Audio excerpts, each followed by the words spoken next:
I call this the origin of my curiosity. That was given to me by my father. These arrowheads that you see around the outside of this large piece were found by my grandfather back in the 1890s. One day back in 1983, my father gave them to me. I was just fascinated to own some actual old, what we call Indian arrowheads. As I looked at those arrowheads, I became so curious about them that I had to find one of my own, which is my very first arrowhead that I found is in a little case here, and it's right here.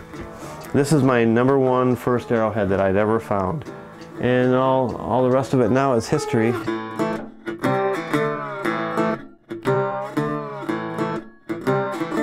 I began flint knapping back in, I would say, around 1985. It all began as an experiment. There was never any intention in going any further than that initial experiment to see how these tools were crafted.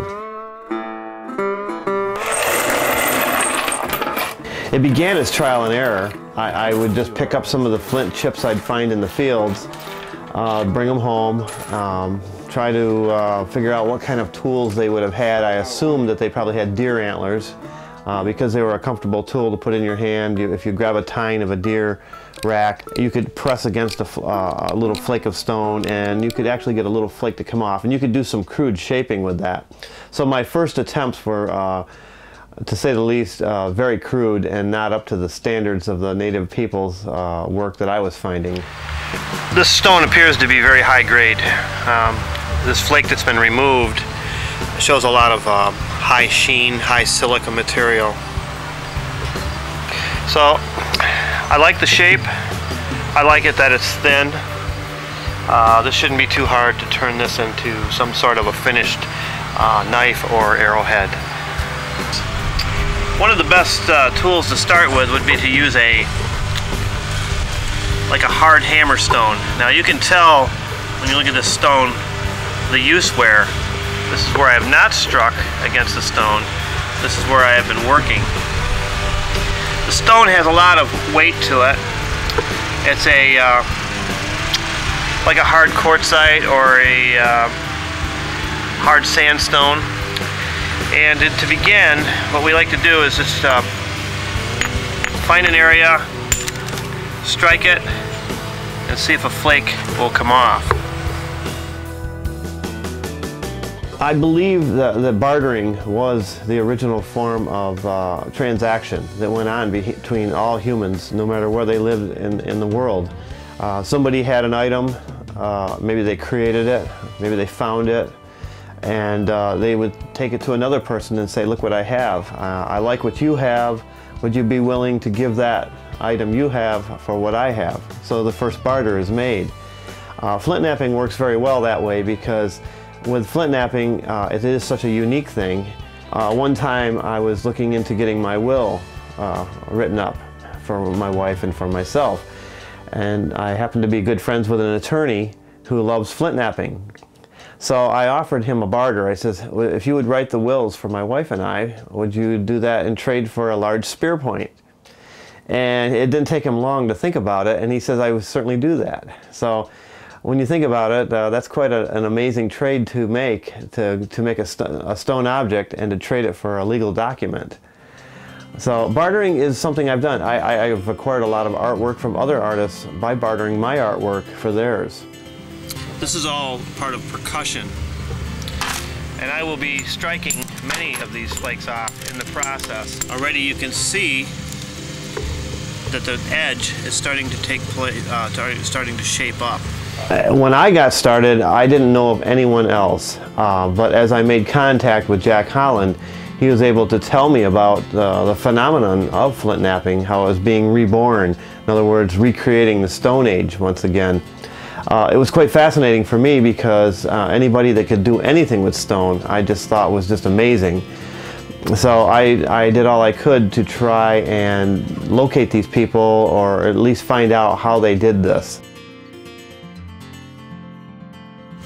Now when you see that type of edge, a tool you'll need is a piece of sandstone.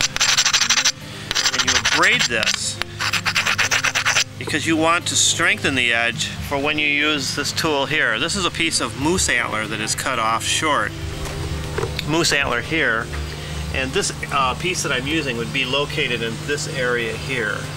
I would say my methods that I use are probably some of the closest you'll see to the original methods that were used. But a lot of people do flint knap using copper tools, purely all copper, no antler, no stone, none of the original materials. And it's very acceptable because we look at them as artists in stone. And actually, we're all artists.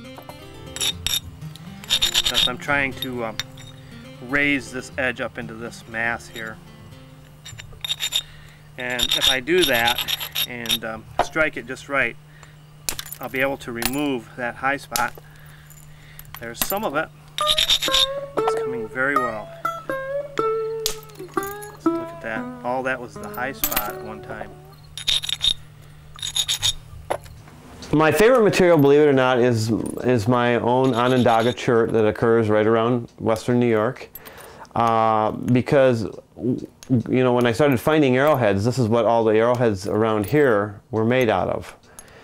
It was a very durable material. Like I say, it's not a very attractive material, but I like the way that the stone works, and it just has a look to it when it's finished of oldness. It has just an antiquity in the finished work. So I'll try to strike that off. But you notice when the edge is not right, the flake will not come off, because everything works from the edge. I didn't think there was anybody out there that knew anything about flint knapping when I began, but it just so happened that I ran into a gentleman at an archaeological dig, and there was this gentleman sitting on the tailgate of his station wagon with a crude pressure flaking tool, a little pad of leather in his hand, and a piece of obsidian, and he was flaking it in a very controlled fashion. So I was captivated to see somebody else actually experimenting like I was, but his results were, of course, much better than mine were. His name is Jack Holland. I kind of became a student of what he was doing. Let's continue finishing this tip area here. What's nice about being a flint knapper is it takes away that desire, hopefully, for some of these people we call grave robbers, and it keeps them from digging in the earth, trying to unearth these remains to get these arrowheads. And they can come to a flint knapper and get exactly what they want made out of the right stone. You know, they can say, I want it made out of such and such a stone, I want it 4 inches tall, and I want it to be a certain type of arrowhead or knife. By flint knappers providing a service like this, it should cut down on some of the grave robbing and you know, people thinking that they have to steal this stuff to collect it. They can actually order it and have it made, and the tools that we make, the arrowheads, are just as good, if not better, than the originals. They'll last just as long, and now because that we can do this, we sign our work to try to keep it from being passed off as old, and the work becomes collectible. Okay, just a little cleaning up in this edge here, and I think the biface is almost finished. When you get a successful flake to detach off a stone, it's something inside you seems to make you desire to do this more and more until you perfect it. I still feel I'm in the stages of perfecting my work.